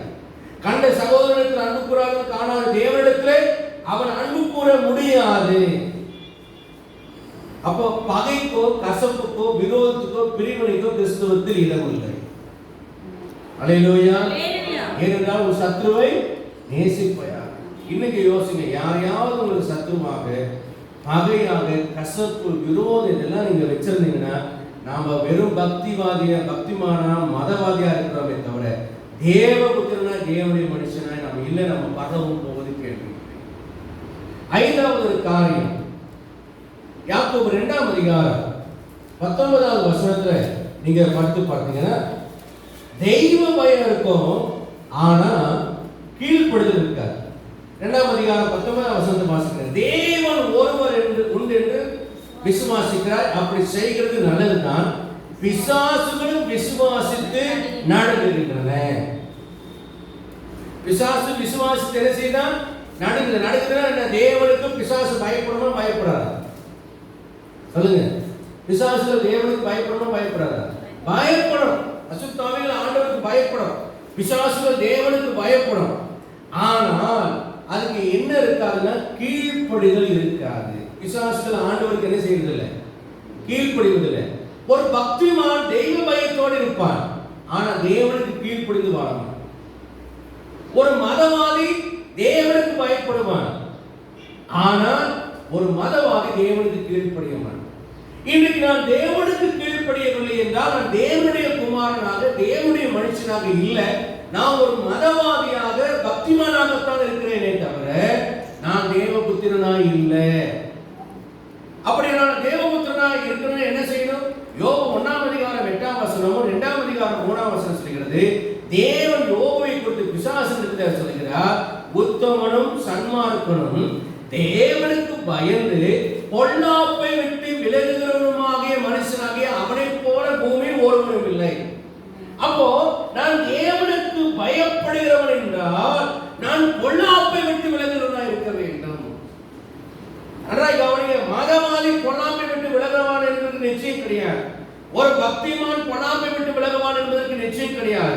ஆனால் தேவனுக்கு பயந்து கீழ்ப்படுகிற ஒரு மனிதன் பொல்லாப்பை விட்டு விலகுவார். சங்கீதம் 1 சொல்கிறது, கர்த்தர் என்ன சொல்றது? பரியாசக்கார உட்காரும் இடத்தில் உட்காராமல், பாவிகளுடைய வழியில் இல்லாமல், துன்மார்க்கருடைய ஆலோசனை நடவாமலும், பரியாசக்காரர் உட்காரும் இடத்தில் உட்காராமல், பாவிகளுடைய வழியில் இல்லாமலும், கர்த்தருடைய வேதத்துக்கு பிரியமானது இவரும் இரவும் பகலும் வேதத்தை தியானமாக இருக்கிற மனுஷன் பாக்கியவான். அந்த தியானம் என்பது என்ன? தேவனுக்கு கீழ்ப்படியும்படி தன்னை ஒப்பு கொடுத்திருக்கிற ஒரு ஒப்பு கொடுத்தலின் நிலை. அப்படியானால் நான் தேவனுக்கு பயப்படுகிறது பெரிய விஷயம் இல்லை. உடம்பெல்லாம் நடக்குது, தீர்க்கதரிசனம் வரும்போது நடக்குது, அந்நிய பாஷையில ஆண்டு எங்க வீட்டுல குடும்ப ஜெபம் நடக்கும்போது சினிமாவுக்கு எங்காவது போயிட்டு வந்துடுவேன். போயிட்டு வந்துட்டு குடும்ப ஜெபம் பண்ணும்போது எங்க அம்மா அந்நிய பாஷை பேசினாங்கன்னா அன்னைக்கு கன்ஃபார்மா ப்ராஃபஸி வரும்னு அர்த்தம். ஓரே ஜபா அப்படின்னு அவங்க ஆரம்பிச்சோன்னே எனக்கு அப்படியே உடம்பெல்லாம் வயிறெல்லாம் கலக்கும், நெஞ்செல்லாம் குவியிருங்க, திக்கு திக்கு திக்குன்னு அடைச்சிக்கும், வேக்கிற மாதிரி இருக்கும். பேசாம பாத்ரூம்ல போய் நின்றுக்கலாமான்னு தோணும். பயமும் நடுக்கமா இருக்கு, இன்னைக்கு ஆண்டவர் நம்மள போட்டு கொடுத்துட போறாரு. அதே மாதிரி பார்த்து தீர்க்கதரிசனத்தை வர, என் மகனே நீ இப்படி ஒரு காரியத்தை செய்தது என்ன, எனக்கு முன்பாக நீ பாவம் செய்தது என்ன. அப்போ எனக்கு ஆண்டவர் மேல பயம் இருக்கு, ஆனா என்ன இல்லை, கீழ்ப்படுதல். அப்போ உண்மையாய் தேவனுக்கு பயப்படுறது என்ன? பிசாசு பயப்படுது, நானும் பயப்படுறேன், பக்திமானும் பயப்படுறான், பிசாசும் பயப்படுது, மதவாதியும் பயப்படுறான், பிசாசும் பயப்படுது. பயப்படுறது பெரிய விஷயம் இல்லை. உலகத்துக்கு பிரதான மக்கள் கூட ஆண்டவருக்கு பயப்படுறாங்க, பெரிய விஷயம் இல்லை. ஆனா என்ன இருக்காது? கீழ்ப்படுதல் இருக்காது, கீழ்ப்படுதல் இருக்காது. பொல்லாப்பை விட்டு விலக வேண்டும். நான் உண்மையாய் தேவனுக்கு பயப்படுகிறேன் என்றால் நான் பொல்லாப்பை விட்டு விலகுகிற ஒரு மனுஷனாக இருந்தால் மட்டும்தான் நான் தேவபுத்திரனாக தேவ மனுஷனாக நான் மாற மாட்டேன். சும்மா தெய்வ பயம் சொல்லிக் கொள்வதும், ஐயோ கர்த்தர் பார்க்கிறாரு ஜபத்துல கண்ணை மூடுறதுனால நான் பக்திமானா இருக்கலாம். ஆனா கண்ணை மூடிட்டு வீட்டுல பத்தியோ வேற எதை பத்தியோ நான் சிந்திச்சுட்டு பண்றதா நான் தேவனுக்கு பயந்தவன் அல்ல, கீழ்ப்படிந்தவன் அல்ல. அப்ப இன்னைக்கு ஆலயத்துக்கு வந்திருக்கிற நீங்கள் ஒரு பக்திமான மதவாதியா இருக்கிறீர்களா, தேவனுக்கு பயந்து பொல்லாப்பை விட்டு விலகுகிற மனுஷனா இருக்கிறா என்பதை பார்க்க வேண்டும். பொல்லாப்பை விட்டு விலகினால்தான் நாம் பரலோகம் செல்ல முடியும். 6வது காரியம், பக்தி வைராக்கியம் இருக்கும், ஆனா இரக்கம் அங்க இருக்காது. மத்திய 23ஆம் அதிகாரத்துல 23, 24 வசனங்களில் நீங்கள் வாசிக்கும் போது அங்கே எப்படியாக வாசிக்கிறோம்? மாயக்காரனாகிய வேதபாரகரே, பரிசேயரே உங்களுக்கு ஐயோ, நீங்கள் ஒர்த்தலாமிலும் வெந்தயத்திலும் ஜீரகத்திலும் தசமபாகம் செலுத்தி நியாயப்பிரமாணத்தில் கற்பித்திருக்கிற விசேஷித்தவைகளாகிய நீதியையும் இரக்கத்தையும் விசுவாசத்தையும் விட்டுவிட்டீர்கள். இவைகளையும் செய்ய வேண்டும், அவைகளையும் விடாதிருக்க வேண்டும். குருடரான வழிகாட்டிகளே, கொசையில்லாதபடி வடிகட்டி ஒட்டகத்தை விழுங்குகிறவர்களா இருக்கிறீர்கள். இங்க 2 காரியத்தை ஆண்டவர் சொல்கிறார். என்ன சொல்றாரு பாத்தீங்கன்னா, ஒட்டலாம், சீரகம், வெந்தயம் எல்லாத்தையும் தசமபாகம் செலுத்துற. ஆனா நியாயப்பிரமாணத்துல விசேஷமான ஒரு விஷயம் இருக்கு. என்ன இருக்கு? விசேஷித்த ஒரு காரியம், ஒரு பேக்கேஜ் கொடுக்குறாரு. அந்த பேக்கேஜுக்குள்ள ஒரு ஸ்பெஷலான ஒரு காரியம். இப்போ நம்முடைய இலையில பாருங்க, நிறைய ஒரு சாப்பாடுக்கு ஹோட்டலுக்கு போகிறோன்னு வச்சுக்கோங்க, பிரியாணி சாப்பிட போகிறோன்னு வச்சுங்க, அங்கே கொஞ்சம் உப்பு வைப்பான், கொஞ்சம் தயிர் வைப்பான், கொஞ்சம் குருமா வைப்பான், கொஞ்சம் மட்டன் குழம்பு வைப்பான், எல்லாம் வைப்பான். ஒரு 10-12 நம்ம சுற்றி இருக்கோம். ஆனால் விசேஷம் என்னன்னா அந்த மட்டன் மொகல் பிரியாணி, அதுதான் விசேஷம். அது வச்சாதான் அந்த இலை பூர்ணம். அதே போல நியாயப்பிரமாணத்துல தசமபாகம் கொடுக்கிறது, பலி செலுத்துறது, சடங்கு சம்பிரதாயங்கள் எல்லாம் சொன்னாலும் அதுல விசேஷிக்கப்பட்டது என்னன்னு கேட்டீங்கன்னா நியாயம், நீதி, இரக்கம். என்னங்க நியாயம், நீதி. இந்த நியாயமும் நீதி இரக்கம் இல்லைன்னா அந்த சடங்குகள்ல வேஸ்ட்னு சொல்றாரு. அப்போ ஒருத்தரா வேண்டிய சீரகத்தையெல்லாம் தசமபாகம் கொடுத்து காணிக்கையெல்லாம் கொடுத்துட்டு ஆராதனையெல்லாம் பண்ணிட்டு உங்களோட நீதியும் இல்லை, இரக்கமும் இல்லை, அன்பு இல்லைன்னா, நியாயம் இல்லைன்னா என்ன பிரயோஜனம்னு சொல்லி கேட்கிறார். அதுக்கு அவர் என்ன சொல்றாருன்னா, பொசிலாம வடிகட்டுற டபக்குன்னு ஒட்டகத்தையே தூக்கி என்ன செஞ்சிடற, விழுங்கிடுற. சின்ன சின்ன சின்ன சின்ன விஷயங்கள் எல்லாம் பர்ஃபெக்டா இருப்பாங்க. பாட்டு புத்தகத்தை மடக்க மாட்டாங்க, பைபிளை கீழே போட மாட்டாங்க, அதெல்லாம் பிள்ளைங்க கீழே போட்டு குன்றுவேன்னு சொல்லுவாங்க, எல்லாம் பத்திரமான வைப்பாங்க, நீட்டா வெள்ளை ட்ரெஸ், ஞாயிற்றுக்கிழமை சர்ச்சுக்கு விட்டு நீட்டா போகணும்னு நினைப்பாங்க. ஆனா 2 கெட்ட வார்த்தை போடுவாங்க, ஒட்டகத்துக்கு விழுங்குறது. 2 பேரும் கையா கையா, நீ இல்லாம நான் வாழ்ந்துருவேன், நான் இல்லாம நீ வாழ்ந்துருவேன், போடி நீ இருக்கணும்னு அவசியம் இல்லை, போடா நீ வேணுங்கிற அவசியம் இல்லை. 2 பேரும் இங்க சண்டை போட்டு வருவாங்க. இங்க வந்து என்ன சொல்லுவாங்க, அன்பு கூறுவே. இதுதான் ஆறாறு. அப்போ கொசு எல்லாமே நான் வழிகட்டிட்டு ஒட்டகத்துக்கு டபக்குன்னு என்ன செஞ்சு விரிக்கிட்ட, நீதி இல்லை, நியாயம் இல்லை, இரக்கம் இல்லை, என்ன உன்னுடைய பக்தின்னு கேட்கிறார். ஆக நாம ரொம்ப கவனமா இருக்கணும். பிசாசு என்னை பக்திமானா மாற்றுறதுக்கு அவன் தடை செய்ய மாட்டான்.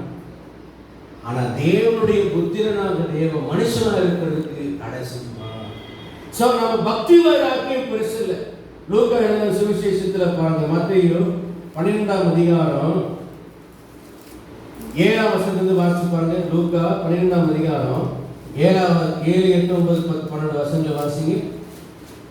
உங்கள் தலையிலுள்ள மயிரெல்லாம் எண்ணப்பட்டிருக்கிறது, ஆகையால் பயப்படாதீர்கள். லூக்கா 12ஆம் அதிகாரமா,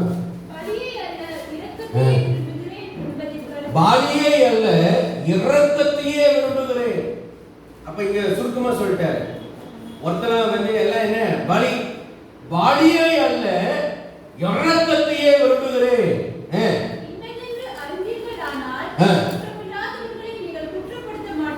குற்றம் இல்லாதவர்களை நீங்கள் குற்றப்படுத்த மாட்டீர்கள். மத்தேயு 12ஆம் அதிகாரத்துல 7 to 12 வரைக்கும் இருக்கிற வசனங்களை வாசிக்கிறோம். குற்றம் இல்லாதவர்களை, பலியை அல்ல இரக்கத்தை விரும்புகிறேன், ஆகவே குற்றம் இல்லாதவர்களை நீங்க என்ன செய்ய மாட்டீங்க, குற்றப்படுத்த மாட்டீர்கள். மனுஷகுமாரன் ஓய்வு நாளுக்கும் ஆண்டவரா இருக்கிறார்னு சொல்லிட்டு அங்கே ஒரு எக்ஸாம்பிள் சொல்றார் 16ஆம் வசனத்துல. உங்க ஒரு மனுஷனுக்கு ஆடு இருந்து அது ஓய்வு நாளிலே குழி விழுந்தா அதை பிடித்து தூக்கி விட மாட்டானா? ஆட்டை பார்க்கும் மனுஷன் எவ்வளவோ விசேஷித்தவனா இருக்கிறார். ஆதலால் ஓய்வு நாளில் நன்மை செய்வது நியாயம்தான் என்று சொன்னார். ஓய்வு நாளை கடைபிடிக்கிற ஒரு பக்தி வைராக்கியம் யாருக்குள்ள இருந்ததுன்னா யூதருக்குள்ள இருந்தது. அப்போ ஓய்வு நாள் பிரயாணம் தூரம் 2 மைல் தூரம், அதுக்கு மேல அவங்க பிரயாணம் பண்ண மாட்டாங்க. அவ்வளவுதான் ஓய்வு நாள் தூரம். விறகு பொறுக்குனா கூட மோசையின் காலத்துல அவனை கல்லெறிஞ்சு கொண்டு போட்டாங்க, விறகு பொறுக்குனா அப்படின்னு. ஆனால் ஓய்வு நாளில் ரொம்ப ஸ்ட்ரிக்டா கை கொள்வாங்க. இப்போ ஆண்டு கேட்கிறார், ஓய்வு நாள் ஒரு ஆடு குழி, உன்னோட ஆடு குழியில் வந்துருச்சு, ஓய்வு நாள் முடிட்டு நாளைக்கு தூக்கி விடுறேன்னு நினைப்பியா? உடனே விழுந்து தூக்குவி இல்லை. அப்போ ஓய்வு நாள் ஒரு மனுஷனை குணமாக்குறதுல எந்த தப்பு இல்லை. ஆனால் இந்த பரிசேயருடைய பக்தி என்ன சொல்லுச்சு, ஓய்வு நாள் ஒரு மனுஷனை சுகமாக்குறதுனால இவன் பாவின்னு சொல்லி ஆண்டவர் மேலே பழகிப்பட்டான். அப்போ ஆண்டவர் சொன்னாரு, ஓய்வு நாள் மனுஷனுக்காக உண்டாக்கப்பட்டதை தவிர மனுஷன் ஓய்வு நாளுக்காக உண்டாக்கப்படல. என்னங்க, மனுஷன் ஓய்வா இருக்கணும்னு சொல்லிதான் மனுஷனுக்காக ஓய்வு நாள் உண்டாக்குறாரே தவிர ஓய்வு நாளுக்காக மனுஷன் உண்டாக்குறார். இன்னைக்கு என்ன பண்றது, நமது சடங்கு சம்பிரதாயங்கள் எல்லாம் நமக்காக உண்டாக்கினார். இன்னைக்கு என்ன பண்றது, சடங்கு சம்பிரதாயத்தினாலேயே நம்மை அழிக்கத்தக்கதாக பிசாசு பார்க்கிறார். இந்த வேத வசனத்தை காப்பாற்றுறதுக்கு ரட்சிக்கிறதுக்காகத்தான் தேவன் கொடுத்தாரே தவிர இந்த வேத வசனத்தை வச்சு என்னை கொல்றதுக்காக நரகம் தள்ளுறதுக்காக ஆண்டு கொடுக்கல. இன்னைக்கு ஒரு பக்திமான் வந்து நியாயப்பிரமாணத்தின்படி கை கொள்கிறோம்னே மாறிடும். வசனத்தை வச்சே நம்மள பாவின்னு சொல்லி நீ எல்லாம் சர்ச்சுக்கு வராத, நீ எல்லாம் எதுக்கு ஜெபம் பண்ற, நீ எல்லாம் ஏன் பைபிள் படிக்கிற, நீ எல்லாம் ஏன் ஆண்டு கேட்கலாமா? ஐயா ஒரு பாவி பைபிள் படிச்சாதான் பரிசுத்தமாவா? ஒரு பாவி சர்ச்சுக்கு வந்தாதானே தூய்மையாவா? ஒரு பாவி ஜெபிச்சாதானே உணர்வடையுமா? நான் மனைவி சொல்றாங்க, நீ எல்லாம் வாழ்ற வாழ்க்கைக்கு ஜெபம் பண்ண பண்ற, நீ எல்லாம் நடக்கிற நடக்கைக்கு பைபிள் வர பண்ற, நீ எல்லாம் வாழ்ற வாழ்க்கைக்கு ஆண்டவர் வர போய் ஆராதிக்கிற. அப்ப என்ன செய்யணும்? போய் டாஸ்மார்க்ல போய் தண்ணி அடிக்கணுமா? இல்ல கிளப்ல போய் டான்ஸ் ஆடணுமா? இல்ல எங்கேயாவது போய் கூத்தடிக்கணுமா? நல்லா கவனிங்க. நோயாளி எங்க போகணும்? ஆஸ்பத்திரிக்கு போகணும். ஒரு பாவை பரிசுத்தமான ஆகும்படி ஆழத்துக்கு வரணும். ஒரு நோயாளி மருந்து மாத்திரை சாப்பிடணும். அதே போல என்னுடைய பாவம் தீர்றதுக்காக நான் வேத வசனத்தை படிக்கணும், ஜெபிக்கணும், ஆண்டவரை ஆராதிக்கணும். அப்பதான் சுத்தமாகும். ஆனா பிசாசு என்ன செய்யறான்? நீ பாவின்னு சொல்லி குற்றப்படுத்தி உன்னை ஒதுக்கி ஓரமாக்கலே தேவனை விட்டு தூரமாக்கணும். நீங்களாம் ஆண்டவருக்கு நிக்கிறீங்க, நீங்களாம் ஆண்டவருக்காக வாழ்றீங்க, நீங்களாம் என்ன பண்ண? அதெல்லாம் சரி வராது. வேண்டாம், நீ உன்னை ஒதுக்குற ஒரு மூடில கொண்டு போய் தள்ளி உன்னை முடக்க பார்க்கிறார். பக்தி என்ன செய்ய தெரியுமா? உங்களை முடக்கிடும், உங்களை அன்பிட் பர்சன் சொல்லிடும். ஆனா நம்ம கிருபையின் காலத்துல வாழ்கிறோம். இயேசு கிறிஸ்துவின் ஆவியின் பிரமாணம், கிருபையின் பிரமாணம் என்னை பாவம் மரணம் என்ற பிரமாணத்தில் என்னை விடுதலையாக்கி. அல்லேலூயா. அப்ப தேவ ஆவியானவர் எங்கே உண்டாங்க? விடுதலை உண்டு. தேவ ஆவியானவர் என்ன பண்றார்? கீழே விழுந்தவனை தூக்கி விடுகிறார். நான் குழியில விழுந்து விட்டேன், அவர் என்னை தூக்கி விடுகிறார். பக்தி வைராக்கியத்தை விட தேவனுக்கு இரக்கம் தான் பெருசு. நீ பக்தி வைராக்கியத்தின்படி கல்லடிச்சு கொள்ளணும்னு நினைக்கிறேன். ஆனா தேவன் இரக்கத்தின் அடிப்படையில விடுவித்து அவனை பரிசுத்தமான வாழ வைக்க வேண்டும் என்று விரும்புகிறார். இன்னைக்கு வெறும் பக்தி வைராக்கியம் நியாயப்பிரமாணத்தின்படி வழிநடத்தி உங்களை அடுத்தவங்களை ரட்சிப்பை தடை செய்கிற ஒரு நபராக உங்களை மாற்றிவிடும். ஆனால் நீங்கள் இரக்கத்தை கைக்கொள்கிற மக்களா என்றால், வழியை அல்ல இரக்கத்தை விரும்புகிற ஆண்டுடைய பாதையில நடக்கிறா என்றால் அடுத்துடைய ரட்சிக்கிற மக்களாய் நானும் ஜீவனுண்டாக பரிபூர்ணப்படம் வந்தேன். வேதம் சொல்றான், இவங்களாம் கேட்க மாட்டேங்கிற அக்னி இறக்கி எளியப்பட உங்களுக்கு கொண்டுறாமா? நான் சில கடிந்து கொண்டு நீங்கள் இன்னும் ஆவி உள்ளவர்கள் என்பதை அறியுங்கள் என்று சொல்றார். அப்ப தேவனுடைய ஆவியாளர் என்ன? பட்சிக்கிற அக்னியை எழுப்பி கொள்றதுக்காக வரல, ரட்சிக்கிறதுக்காகவே தேவன். பக்தி கொன்றுவிடும், ஆனால் கிருபை என்னை வென்றுவிட என்னை எழுப்பிடும். அல்லேலூயா, அல்லேலூயா. ஏழாவது ஒரு காரியம் யாக்கோபு 2ஆம் அதிகாரம் 14-16 வசனம் வரைக்கும் வாசிக்கலாம். யாக்கோபு 2:14-16. என் சகோதரரே, ஒருவன் தனக்கு விசுவாசம் உண்டென்று சொல்லியும் கிரியைகள் இல்லாதவனானால் அவனுக்கு பிரயோஜனம் என்ன? அந்த விசுவாசம் அவனை ரட்சிக்குமா? ஒரு சகோதரனாவது சகோதரியாவது வஸ்திரம் இல்லாமலும் மனிதன் ஆகாரம் இல்லாமலும் இருக்கும்போது உங்களில் ஒருவன் அவர்களை நோக்கி நீங்கள் சமாதானத்தோட போங்கள், குளிர்காய்ந்த பசியாற்றுங்கள் என்று சொல்லியும் சரீரத்திற்கு வேண்டியவைகளை அவர்களுக்கு கொடாவிட்டால் பிரயோஜனம் என்ன? அப்படியே விசுவாசமும் கிரியைகள் இல்லாதிருந்தால் தன்னிலே தானே செத்ததாய் இருக்கும். ஒருவன் உனக்கு விசுவாசம் உண்டு, எனக்கு கிரியைகள் உண்டு, கிரியைகள் இல்லாமல் உன் விசுவாசத்தை எனக்கு காண்பி, நான் என் விசுவாசத்தை என் கிரியைகளினாலே உனக்கு காண்பிப்பேன் என்பானே. தேவன் ஒருவர் உண்டென்று விசுவாசிக்கிறார், அப்படி செய்கிறது நல்லதுதான். விசுவாசங்கள் விசுவாசத்தில் நடக்கின்றன. வீணான மனுஷனே, கிரியைகள் இல்லாத விசுவாசம் செத்ததென்று நீ அறிய வேண்டாமோ? வீணான மனுஷனே, யூஸ்லெஸ் ஃபெலோ. அதான் வீணான மனுஷனே, கிரியை இல்லாம விசுவாசிக்கிற மனுஷனை பார்த்து ஆண்டவர் என்ன சொன்னாரு? யூஸ்லெஸ் ஃபெலோ, உபயோகமற்ற மனிதனே. உன்னுடைய பக்தி மார்க்கம் உன்னை பரலோகம் கொண்டு போகாது. வெறும் உன்னுடைய பக்தி பரலோகம், உன்னுடைய விசுவாசம் உனக்கு ஜெயிக்க தராது. நிறைய பேர் சொல்லுவாங்க, விசுவாசனா நீதிமானாகும், விசுவாசத்தினா நீதிமானாகலாம், ஆண்டவர் விசுவாசிச்சு பாவங்களை அறிக்கிறதா நீதிமான் ஆகலாம். ஆனா விசுவாசம் மட்டும் பத்தாது, எனக்கு விசுவாசம் இருக்கு. தேவன் ஒருவர் என்று விசுவாசிக்கிறேன், நல்லது. விசுவாசம் விசுவாசிக்கிறேன். அப்போ விசுவாசியுடைய விசுவாசமா அல்லது என்னிடத்தில் இருப்பது ஆபிரகாமின் விசுவாசமா? ஆபிரகாம் தேவனை விசுவாசித்தான், விசுவாசம் தேவனை விசுவாசி. ஆபிரகாமை பார்த்து உன்னுடைய ஒரே பேரன் குமாரன் வரிசை செலுத்துன்ற அவன் கொண்டு வந்து பலி செலுத்தினான். ஆனா பிசாசு என்ன செய்யல? தேவனுக்கு கீழ்ப்படிந்து கிரியைகளினாலே தேவனுடைய தன்னுடைய விசுவாசத்தை பிசாசுகள் வெளிப்படுத்தவில்லை. வெறும் பக்தி கிரியை இல்லாம விசுவாசம். வெறும் பக்தி என்ன செய்யும்? கிரியை இல்லாம விசுவாசிக்கும். ஆனா ஒரு முக்கியமான ஒரு விஷயம் என்னவென்றா, வெறும் விசுவாசம் என்னை வீணான மனுஷனாக்கு. எல்லாம் சொல்லுவாங்க, ஆண்டவர் விசுவாசம் இன்னைக்கு பாரு எப்படி இருக்கிறாங்க. எனக்கு விசுவாசம் இருந்தால் மட்டும் பத்தாது, எனக்கு கிரியை வேண்டும் என்று வேதம் சொல்லுகிறது. அல்லேலூயா. என்னுடைய விசுவாசத்தை என் கிரியைகளினாலே நான் காண்பிக்க வேண்டும். 1 யோவான்ல 3ஆம் அதிகாரம் 18-22 வரைக்கும் வாசிக்கும் போது, உன் வசனத்தினாலே நாவினாலே நீ அன்பு கூறாத, கிரியையினாலேயும் உண்மையிலும் அன்பு கூறுன்னு சொல்றார். என்ன? 2 விஷயம் வேணும். என்னுடைய விசுவாசம் பூரணப்பட வேண்டும், ஆனா எனக்கு கிரியையும் உண்மையும் வேணும். என்ன வேணும்? கிரியையும் உண்மையும். நான் விசுவாசிக்கிறேன், ஆண்டுக்கு கொடுத்தா கர்த்தர் என்னை ஆசீர்வதிப்பார் என்று விசுவாசிக்கிறேன். ஆனா ஆண்டுக்கு கொடுக்கவே மாட்டேன். எனக்கு என்ன இல்லை? கிரியை இல்லை.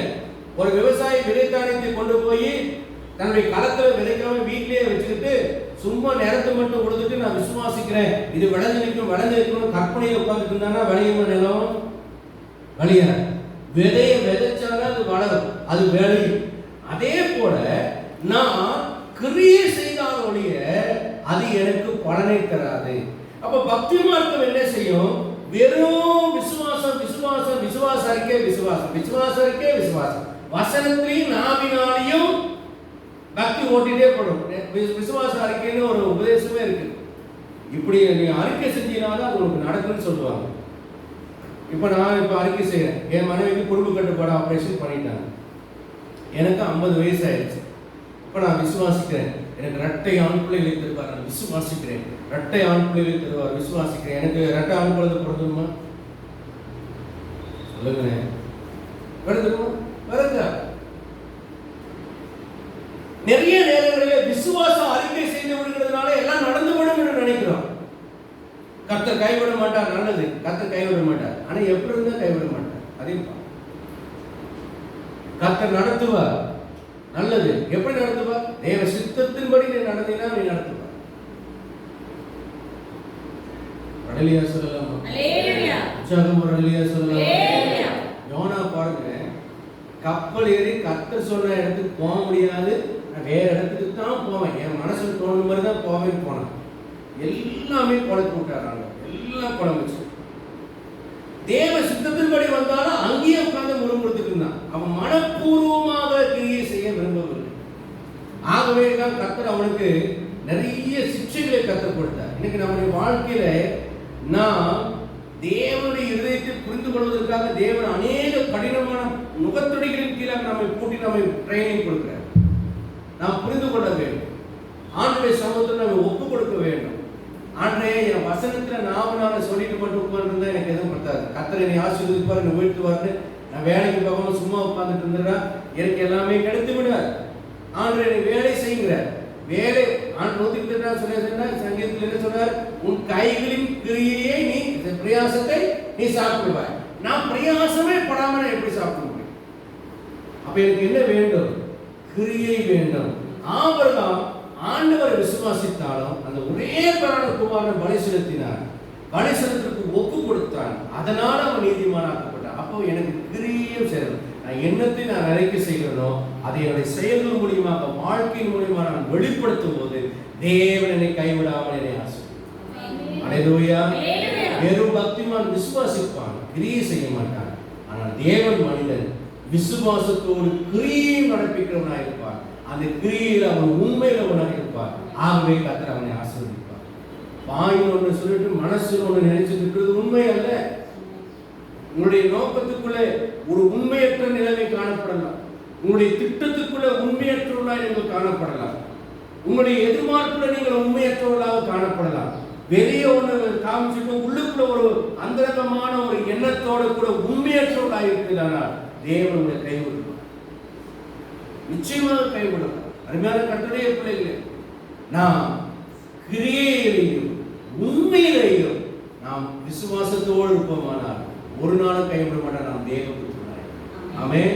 ஆகவே பக்தி மார்க்கத்தின்படி அல்ல, மத வழிபாட்டின்படி அல்ல, ஒரு மதவாதியாக அல்ல, நான் ஒரு தேவனுடைய புத்திரனாக, தேவனுடைய மனுஷனாக நான் வாழும் போதுதான் நான் தேவனாலே ஆசீர்வதிக்கப்பட்டு பரலோகம் செல்ல நான் தகுதிப்படுத்திக் கொள்கிறேன். நம்மால் படிக்கிறோம். இன்னைக்கு ஆண்டவருடைய சமூகத்தில் நாம அர்ப்பணம் செய்வோம்.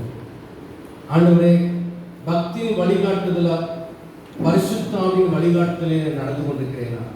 நான் பக்தியின் வழிகாட்டுதலை நடக்கிற ஒரு மனுஷனா இல்லாமல் நான் பரிசுத்த ஆவியின் வழிகாட்டுதலை நடக்கிற ஒரு மனுஷனா இருக்க வேண்டும். மனுஷர் காண வேண்டும் என்பதற்காகவும் என்னுடைய பார்வைக்கு நீதிமானாக நான் காணப்படாதபடி என்னை காத்துக் கொள்வதாக என்று சொல்லிங்க. புறங்கான அலங்காரமும் உள்ளே அலங்கோலம் உள்ள ஒரு வாழ்க்கை அல்ல, உள்புறம் சுத்தமா இருக்க வேண்டும். அப்பதான் ஆண்டவரே நான் உகந்த பாத்திரமாய் பயன்படுத்தப்பட முடியும் என்று ஒப்புக்கொடுங்க. அறிவாக இருக்கிற சத்தியம் எனக்கு நல்லா தெரிஞ்சதுனால மட்டும் அல்ல ஆண்டவரே, அதை நான் வாழ்க்கையில கை கொள்ளவும் சொல்றதை செய்யவும் ஆண்டவரே எனக்கு உதவி செய்யுங்க என்று கேட்போம். நான்காவதாக, ஆண்டவரே உண்மை நான் நேசிக்காமலேயே உண்மை ஆராதனை செய்து விட முடியும். ஆனால் உண்மை முழு இதயத்தோடு, முழு ஆத்மாவோடு, முழு சிந்தியோடு, முழு விடத்தோடு அன்பு கூறணும். அதுக்கு அடையாளம் கண்ட சகோதரத்தில் அன்பு கூறணும். அப்படிப்பட்ட கிருபை எனக்கு கொடுங்கன்னு கேட்போம். ஐந்தாவதாக, ஆண்டவரே வெறும் தெய்வ பயம் மட்டும் பிசாசு போல அஞ்சி நடக்கிற தெய்வ பயம் வேண்டாம். ஆனா உங்களுக்கு கீழ்ப்படித்து பொல்லாப்பை விட்டு விலகுகிற ஒரு தெய்வ பயம் எனக்கு வேணும்னு கேளுங்க. ஆறாவதாக, வெறும் பக்தி வைராக்கி எனக்கு வேண்டாம் ஆண்டவரே, அதுல இறக்கம் இருக்கணும். பலி செலுத்துகிற ஒரு மனுஷனாக அல்ல, இறக்கம் பாராட்டுகிற ஒரு மனுஷனாக இருந்து பிற மனிதனுடைய ரட்சிப்புக்கு உதவுகிற ஒரு மனுஷனாக நான் காணப்பட என்னை மாற்றும் என்று கேளுங்க. வெறும் பக்தி வைராக்கியம் பிற மனுஷனை அழிக்க வைக்கும். ஆனா இறக்கம் உள்ள ஒரு ஆவியானவருடைய நிறைவை பெற்ற மனுஷன் பிறருடைய மனிதனுடைய ரட்சிப்பை பூர்ணப்படுத்துகிறவனாய் வருவான். அன்றைய எனக்கு வெறும் விசுவாச அறிக்கை மட்டும் பத்தாது. வசனத்துல நாவல மட்டும் அன்பு கூறக்கூடாது. ஆண்டவரே, நான் கிரியையிலும் உண்மையிலையும் நான் விசுவாசத்தை வெளிப்படுத்த எனக்கு உதவி செய்யுங்க. என்னை அப்படியாக பூர்ணப்படுத்தி தேவ மனுஷனாக மாற்றுங்கன்னு கேட்போம். கர்த்தர் தாமே ஆசீர்வதிப்பாராக. பரிசுத்தமான பிதாவே, தேவ சமூகத்தை என்னை தாழ்த்துகிறோம். இந்த நாளிலே வெறும் பக்தியின் வழிகாட்டுதலின்படி நாங்கள் நடக்கிறவர்களாக இல்லாமல் பரிசுத்த ஆவியின் வழிகாட்டுதலின்படி நாங்கள் நடக்கிற தேவ மனுஷனாக, தேவ புத்திரனாய் நாங்கள் வாழ்வதற்கு நீர் எங்கள் கிருபையும் தயவும் பாராட்ட வேண்டும் என்று நாங்கள் ஜெபிக்கிறோம். தேவ சமூகத்தை தாழ்த்துகிறோம். இந்த நாளிலே எங்களை முழுமையாக உங்களுடைய கரத்தில் ஒப்பு கொடுக்கிறோம். நாங்கள் ஒரு மதமாற்றத்துக்குள்ளான மனுஷனாக எங்களை வெளிப்படுத்தாமல் நாங்கள் மனமாற்றத்துக்குள்ளான மனுஷனாய் காணப்பட கிருபையாக ஆண்டவரே, நாங்கள் ஒரு பக்திமானாக இருக்கிறவர்களாக விளங்காமல் நாங்கள் ஒரு தேவ மனுஷனாக, தேவ புத்திரனாக நாங்கள் வாழுவதற்காக எங்களுக்கு கிருபை தரும்படி நாங்கள் ஜெபிக்கிறோம். இந்த திருவசனத்தை கேட்கிற ஒவ்வொரு பிள்ளைகளும் அந்த பரிசுத்த ஆவியால் உணர்த்தப்பட்டு சீர்படுத்தப்பட்டு பிறரை அல்ல எங்களையே நாங்கள் சீர்படுத்திக் கொண்டு நாங்கள் சரியான பாதையிலே நாங்கள் வழிநடந்து எங்களுக்கு உதவி செய்ய நாங்கள் ஜெபிக்கிறோம். அந்த நம்முடைய பிள்ளைகளை ஆசீர்வதியும். ஒவ்வொருடைய அன்றைய கர்த்தாவை பரிசுத்த வாழ்க்கைக்கும் தேவனுக்கு பிரியமாய் வாழ்வதற்கும் ஏற்ற சகாயங்களை, உதவிகளை, ஒத்தாசைகளை இந்த பூமிக்கும் மறு உலக வாழ்க்கைக்கும் தேவையான நன்மைகளை இது கட்டிட்டு நம்முடைய பிள்ளைகளுக்கு ஒன்றிலும் ஒன்றுக்கும் குறைவராதபடி நிறைவுள்ளவர்களாய் ஆசீர்வதிக்க நாங்கள் ஜெபிக்கிறோம். இந்த காலங்களில் திருவசனத்தின் எங்களை ஒப்புக்கொடுக்கிறோம். கர்த்தர் ஆசீர்வதியுமே எங்களை பலப்படுத்தும். நம்முடைய பாவத்தை மொத்தம் செய்து எங்களை தாழ்த்துகிறோம். நம்முடைய சத்தியத்துக்கும் கிருபையின் ஆவிக்கும் ஒப்புக்கொடுக்கிறோம். எங்களை வழிநடத்த வேண்டும் என்று கெஞ்சுகிறோம். ரட்சகராகிய இயேசுவின் நாமத்தில் பிதாவே. நாத்துமாவே கர்த்தரை ஸ்தோத்திரி, உம்முடைய பரிசுத்த நாமத்தை ஸ்தோத்திரி. நாத்துமாவே கர்த்தரை ஸ்தோத்திரி, கர்த்தர் செய்த சகல பாவங்களை மன்னிப்பார். நம்முடைய கர்த்தராகிய இயேசு கிறிஸ்துவின் கிருபையும் பிதாவாகிய தேவனுடைய பரிசுத்த ஆவியானவரின் அன்பும் ஆசீர்வாதமும் சந்தோஷமும் நம்மளோடு உலகிற்கு சகல பரிசுத்தவான்களோடு இன்றும் என்றும் கர்த்தர் திரும்ப வருமானம் இருக்கிறார். அல்லேலூயா. கர்த்தர் நாமே உங்களை ஒருவரையும் ஆசீர்வதிப்பாராக. God bless you. God bless you. Maranatha, இயேசு சீக்கிரம் வருகிறார். ஆமென்.